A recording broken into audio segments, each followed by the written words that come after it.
What happens when a CEO goes undercover in his own car dealership and witnesses a salesman humiliating a struggling customer? Ethan Carter had built his dealership chain from the ground up.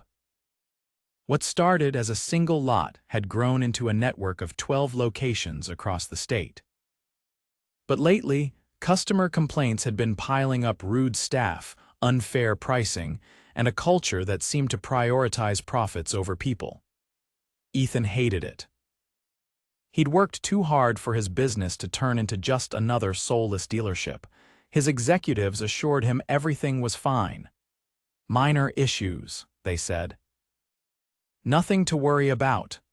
But Ethan wasn't convinced. He needed to see for himself, so he decided to go undercover. With the help of a professional disguise artist, Ethan transformed into Tom Reed, an average-looking middle-aged man with graying hair, glasses, and a slight limp. He dressed in a cheap polo shirt, worn-out jeans, and scuffed sneakers, just another guy looking for a car. No one at the dealership had ever met him in person. His face was only known to upper management, and at this particular location, he was just another customer walking in. As soon as he stepped onto the lot, he felt the energy shift. Salesmen hovered near the entrance, scanning customers like vultures. A younger salesman, probably in his 20s, locked eyes with Ethan but quickly looked away. He was clearly looking for someone who looked like an easy sale. Then, Ethan noticed an older man standing near the used cars, probably mid-50s, wearing a faded work uniform and looking nervous.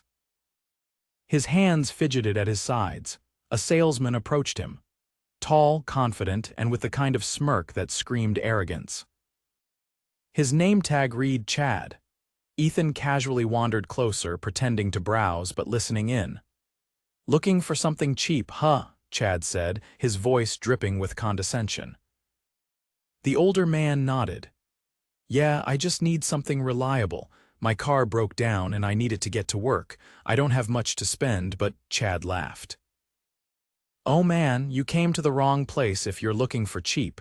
You see that rust bucket over there?" He pointed to a beat-up sedan. "That's the lowest-priced car on the lot, and even that's probably out of your range." The man's face fell. I was hoping I could maybe do financing." Chad scoffed. "With your credit." "Doubt it." He folded his arms. "Look, buddy, I don't make the rules. You either have the money or you don't. No dealership's gonna give you a loan if you can't even afford a down payment." The man swallowed hard, his face red with embarrassment. Ethan clenched his fists. Then Chad went further. "Honestly, you should try Craigslist. Maybe you'll find something in your price range there, or a bicycle." A few other salesmen in the background snickered. The man looked humiliated. He shook his head, muttered thanks anyway, and turned to leave. Ethan had seen enough. His heart pounded. He wanted to step in right then and there, but he forced himself to stay in character. He needed to see more before making his move.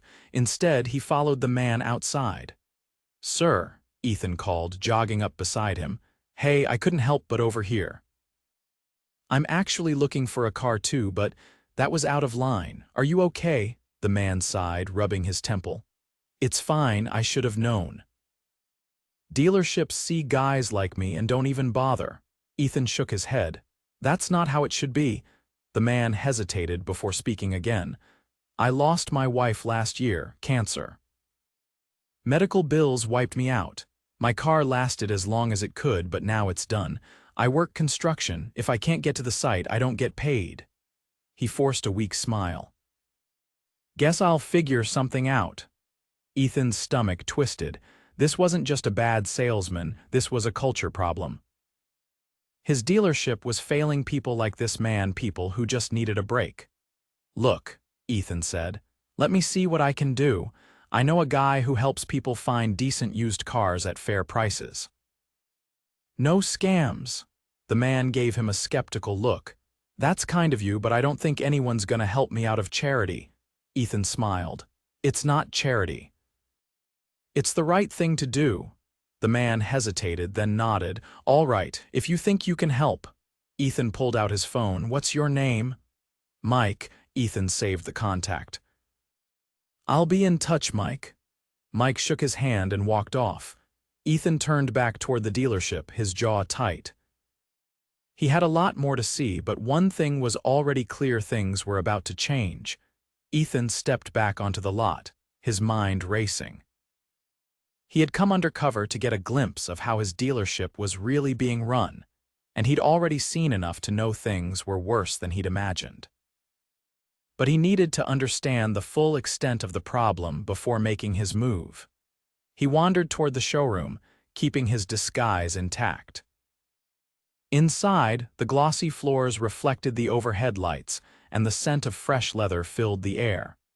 The place looked immaculate, but Ethan knew appearances could be deceiving. A young saleswoman, probably in her late 20s, approached him with a polite but slightly wary smile.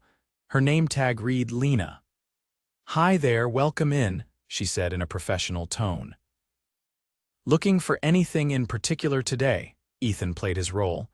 "Yeah, thinking about something reliable but not too expensive. Maybe a used model," Lena nodded. "Of course. I can show you some options." She glanced around quickly as if checking if anyone was watching her, then she lowered her voice. "Just a heads up. The financing team here pushes some pretty aggressive terms. Make sure you read everything before signing." Ethan raised an eyebrow. "Aggressive how?" She hesitated. "Let's just say they don't always explain things clearly. Hidden fees, high interest rates. Some people don't realize what they're getting into until it's too late." Ethan's stomach tightened.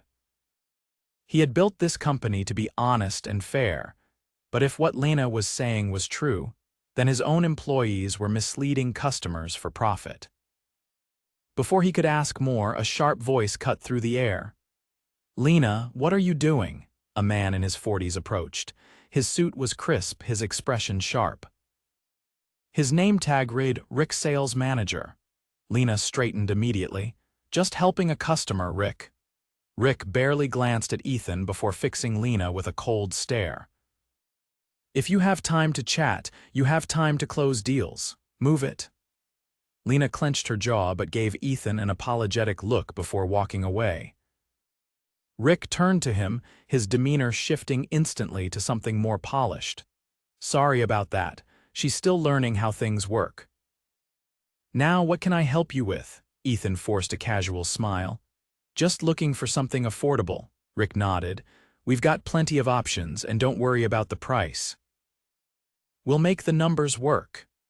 Ethan recognized the tactic immediately. Hook the customer, lock them in, then overwhelm them with paperwork until they sign without reading the fine print. Rick led him to an office where a finance officer joined them. The pitch began immediately. They steered him toward a financing plan, one with a low monthly payment, but an outrageously high interest rate. If Ethan had been an actual customer, he would have been trapped in a deal that would cost him thousands more than necessary. And they didn't explain a single risk. Ethan played along, feigning hesitation. "This seems like a lot more than I expected." Rick leaned in, his voice smooth. "It's the best deal you'll get. Trust me." Ethan glanced at the finance officer. "What if I don't qualify for this rate?" The man smirked. "Oh, you won't. But don't worry, we have other options." Ethan's patience was wearing thin. This wasn't just one bad salesman, this was systemic.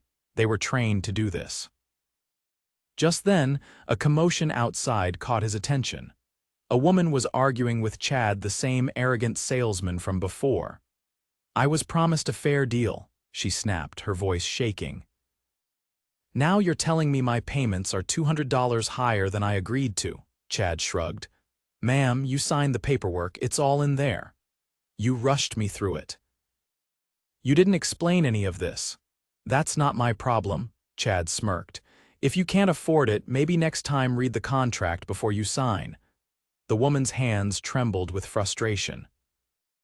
"I need this car for my job. I can't afford these payments." Ethan had seen enough. He stood abruptly, startling Rick and the finance officer. "Excuse me," he muttered, walking toward the argument. As he stepped closer, Chad turned, his smirk still plastered on his face. "Sir, if you're looking for a deal, I can." Ethan took a deep breath and dropped the act. "I don't need a deal, Chad." His voice was firm, cutting through the air like a blade. "I own this dealership." The room went silent. Chad's smirk vanished instantly. Rick's face paled. The finance officer sank into his chair. Lena, standing nearby, covered her mouth in shock. Ethan slowly removed the glasses and wiped his face, revealing his true self. The woman who had been arguing with Chad stared in confusion. "Wait, you're the owner?" Ethan nodded. "Yes, ma'am, and I'm sorry for what you've been put through." He turned back to Chad. His voice stayed calm, but his eyes were cold. "You humiliated a man in need today. You mocked a customer who just wanted a chance, and now you're doing the same to this woman." Chad opened his mouth, but Ethan cut him off. "You're fired." Chad's face turned red. "You can't." "I just did." Ethan turned to Rick. "And you," Rick straightened, his confidence crumbling. "This is how you train your team to deceive.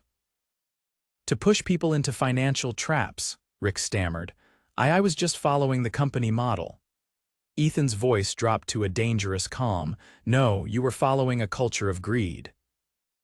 A culture that ends today." Rick swallowed hard. Ethan looked at Lena.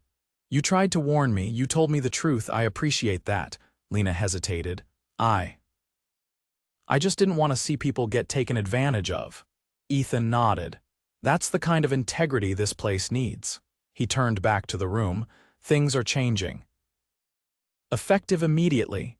He glanced at the woman who had been arguing with Chad. "Ma'am, we'll fix your contract. No hidden fees, no surprises." Tears welled in her eyes. "Thank you." Ethan exhaled, his heart still pounding. This dealership had lost its way, but he would make sure it found it again. The tension in the showroom was suffocating. Ethan stood in the center of it all, the weight of what he had uncovered pressing down on him. Employees whispered amongst themselves, exchanging nervous glances. Customers, some frozen in place, others pretending to browse, were clearly aware that something big was happening. Rick's jaw was clenched so tightly, it looked like he was holding back a storm of words. Chad, still red-faced from embarrassment, had stormed out without another word.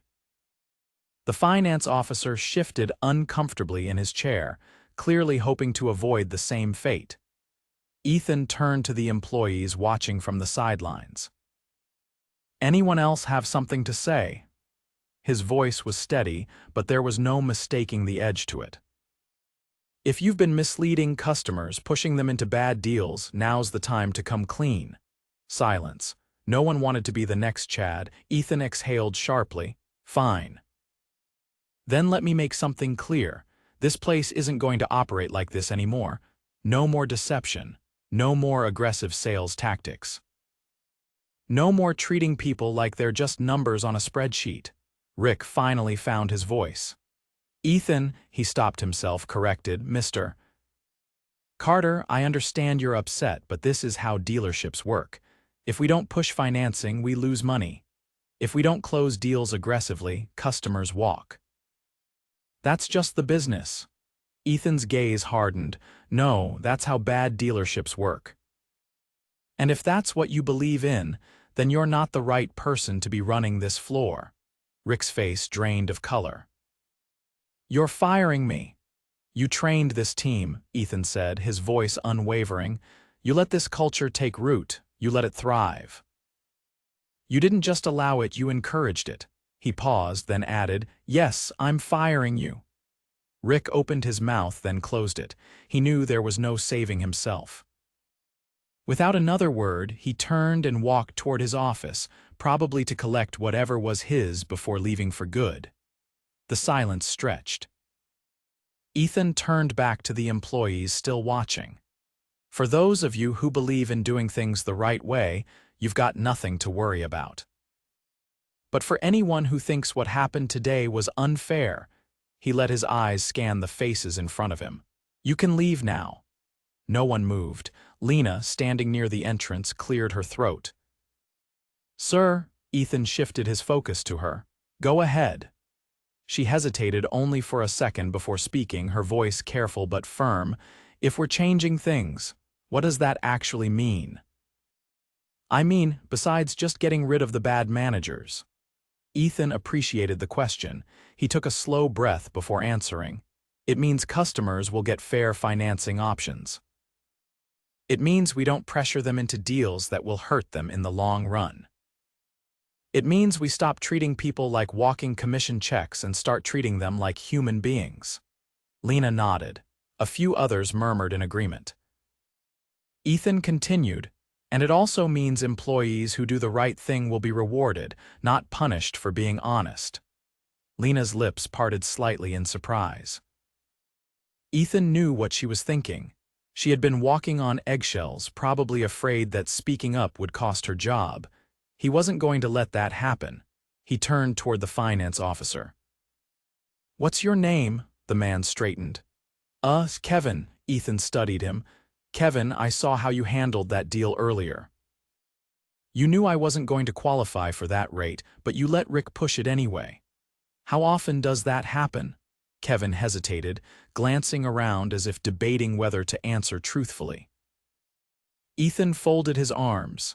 If you're worried about losing your job, don't be. I'm not here to punish honesty, Kevin sighed. It happens all the time, he admitted. We get people in the door with low advertised rates, but almost no one actually qualifies for them. By the time they realize the real numbers, they're already set on the car and we pressure them to sign anyway. Ethan nodded slowly. Not anymore. Kevin swallowed hard but dipped his head in agreement. Understood. Ethan turned back to the larger group. From now on, transparency is the rule. Customers will know exactly what they're signing up for. No surprises, no last-minute changes. We'll make money the honest way or we won't make it at all. A murmur of uncertainty rippled through the employees.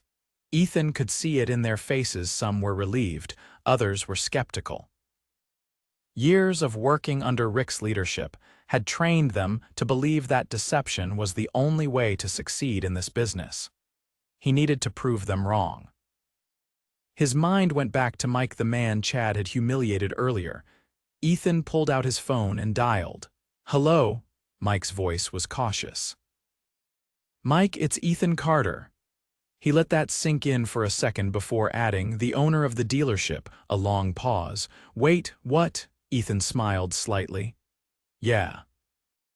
I went undercover today to see how my business was really being run, and I saw what happened to you.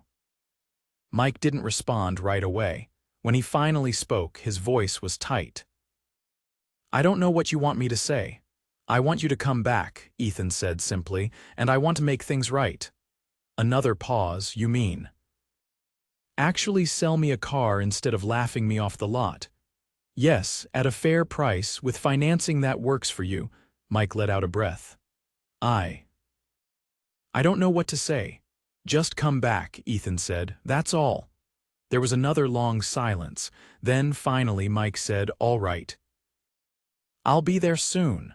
Ethan hung up and turned back to the employees. A man walked in here today looking for help. He was humiliated instead. He's coming back and we're going to do right by him. Lena smiled slightly. Kevin straightened in his chair. The rest of the employees remained uncertain, but Ethan could feel it. The shift had begun. Things were changing. And this was only the beginning. The dealership was quieter now. The initial shock of Ethan's reveal had settled, leaving a tense but expectant atmosphere. Employees were adjusting, customers were cautiously observing, and Ethan was preparing for the moment that would prove whether his team was capable of change. Mike arrived 20 minutes later. He walked through the showroom doors with hesitant steps, his work boots leaving faint dust marks on the pristine tile.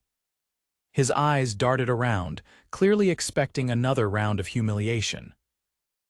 Ethan stepped forward immediately. Mike, Mike's gaze landed on him, still uncertain. Didn't think I'd actually hear back from you. Ethan nodded. I keep my word. Let's get you taken care of. Lena, standing nearby, quickly stepped up. I can help you find something reliable within your budget. Mike glanced at her, still wary but sensing a shift. All right. Lena led him towards the used car section while Ethan followed at a distance, watching everything unfold. Employees who had once ignored customers like Mike now stood at attention, realizing that eyes were on them. They landed on a well-maintained sedan, not fancy but dependable. This one's got low mileage, a clean history, and should last you years with good maintenance, Lena explained. We'll make sure the financing terms actually work for you. Mike ran a hand along the hood, clearly liking the car but still bracing for disappointment. And no tricks, Ethan stepped up beside him. None, you'll see every number up front, no hidden fees, no last-minute changes. Mike exhaled, nodding. All right. Let's do this. They moved inside, where Kevin, now fully aware of his new responsibilities, carefully walked Mike through the financing process. Every term was explained, every number made transparent. No pressure, no deception. By the time the paperwork was signed, Mike sat back in his chair, shaking his head in disbelief. Never thought I'd have a dealership actually treat me fairly, Ethan smiled. This is how it should have been all along. Mike stood and extended his hand. Ethan took it firmly. Appreciate this, Mike said, his voice thick with sincerity. Really? Ethan met his gaze. Just promise me one thing. Mike raised an eyebrow. What's that? Tell people what happened today. Let them know this place is changing. Mike smiled. I can do that. As Mike left with his new car, Ethan turned back to his employees. The room was still watching, still waiting to see what came next. Ethan exhaled. This is just the start. The way we do business is changing, and I need people who are willing to be part of that change. He let his gaze sweep the room. If you're in, you have my full support. If you're not, this isn't the place for you anymore. Lena was the first to step forward. I'm in, Kevin followed. Me too, one by one, others nodded. Some still looked hesitant, but the shift was undeniable. Ethan knew it would take time to rebuild trust with customers, to repair the damage done, but today had set the foundation. And for the first time in a long time, he felt like his business was truly his again. Ethan arrived at the dealership early the next morning. The sun was barely up, but he wanted to be there before anyone else. He stood outside for a moment, looking at the building that bore his family name. It felt different now, like it needed to be earned again. When he stepped inside, he saw Lena already at her desk, flipping through paperwork. She looked up, startled for a second, then gave a small nod. Didn't take you for a morning person. Ethan smirked. Didn't take you for one either. She shrugged. Figured if we're going to do things differently, I should get a head start. Ethan appreciated that. She was smart, motivated, and had the right instincts. He needed more people like her. By the time the rest of the staff arrived, the energy in the building had shifted. Word had spread about what had happened the day before, about Chad's firing, Rick's dismissal, and the new direction Ethan had laid out. Some employees looked nervous, others hopeful. A few still seemed skeptical. Ethan gathered everyone in the showroom before opening hours. He stood in front of them, hands in his pockets, and let the silence settle. I know yesterday was a shock for a lot of you, he said finally. Some of you probably thought it was just for show, that things would go back to the way they were in a few days. His gaze swept over the group. They won't. No one spoke, but the tension was thick. I built this business from nothing, Ethan continued. When I started, I swore we'd be different. That we'd be the kind of dealership people could trust. Somewhere along the way, we lost that. He let the words sink in for a moment. I'm fixing it. And I need people who actually believe in doing things the right way. A few heads nodded, others remained still. Ethan exhaled and motioned toward Lena. Lena proved yesterday that she's the kind of person who belongs here. She warned customers about bad deals even when it wasn't in her best interest. That's the kind of leadership we need, he turned to her. Starting today, you're the new sales manager. Lena's eyes widened. Wait, what? You heard me, Ethan said simply. A few murmurs rippled through the group. Some surprised, others clearly skeptical that someone so junior was getting promoted. Lena hesitated. I appreciate it, but I don't know if you're the right person for the job, Ethan interrupted. You care about the customers. You do things honestly. That's exactly the kind of leadership this place needs. Lena glanced at the team, then back at Ethan. She took a slow breath, then nodded.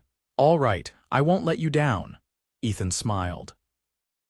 I know you won't. He let the moment settle before turning back to the group. Now, let's talk about real change. Effective immediately, our commission structure is shifting. No more rewarding people for pushing bad deals. You'll be rewarded for customer satisfaction, for repeat business, for honesty. If that's a problem for anyone, you know where the door is. No one moved. Good, Ethan said. The rest of the morning was spent restructuring how things worked. Lena adjusted sales strategies to focus on long-term relationships with customers rather than quick sales. Kevin worked with Ethan to overhaul financing policies, ensuring transparency in every deal. Customers started trickling in, and for the first time in a long time, the energy on the floor felt different. Salespeople were explaining deals properly, guiding customers instead of pressuring them. Around midday, an older couple came in looking for a car for their granddaughter. Ethan watched as Lena personally helped them, walking them through options without a hint of manipulation. By the time they left, they were smiling, thanking her for making the experience easy. That was how it should be. As the day wound down, Ethan sat in his office reviewing documents when his phone buzzed, a text from an unknown number. Mike told some guys at work about what happened. One of them needs a car, he's coming by tomorrow. Hope this wasn't just a one-time thing. Ethan smiled. He typed back, it's not. See you soon. Then he leaned back in his chair, feeling something he hadn't felt in a long time. Pride. His dealership was on the right path again. And this time, it was going to stay that way.